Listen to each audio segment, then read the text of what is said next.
গোপালগঞ্জে পশ্চিমবাংলা জুড়ে রাস্তার হাল কহতব্য নয়। আমি জানি না সমস্ত মানুষ যাতায়াত করছেন, ভয়ঙ্কর। সংবাদ মাধ্যম আপনারা দেখাচ্ছেন, ভেলায় করে চলেছে রুগী নিয়ে, খানাখন্দ এমন যে কাঁধে করে নিয়ে যেতে হচ্ছে, পিঠে করে নিয়ে যেতে হচ্ছে, বাসে চাপিয়ে নিয়ে যেতে হচ্ছে। এটি সভ্য সমাজ? এটি আধুনিক একটা ভারত? কোথায় আছি আমরা? অথচ প্রত্যেক সময় খরচ হচ্ছে। রাস্তাশ্রী প্রকল্প ৩,৫০০ কোটি টাকা, কোথায় গেল টাকাটা? কে লোপাট করলো?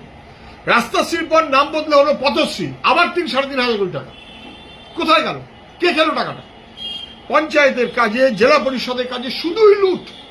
৩০, ৪০, ৫০% লুট। কাজটা হবে কোথায়?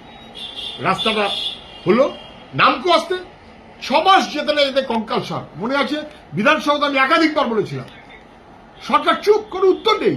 এখন পশ্চিমবাংলার গ্রামাঞ্চলে রাস্তাঘাট মানে কান্না পাবে।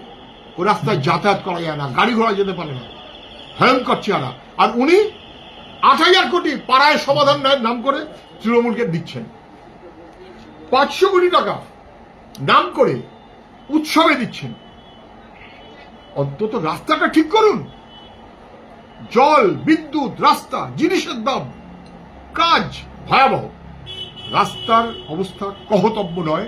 মুখ্যমন্ত্রী বিবেচনা বোধ থাকলে ওর এই রাস্তা ঠাস্তা দেখে যে মন্ত্রী শান্তিরা, জেলা পরিষদ ইত্যাদি মিলিয়ে খারিজ করুন। মানুষকে আর বিড়ম্বনায় ফেলার অধিকার আপনার নেই।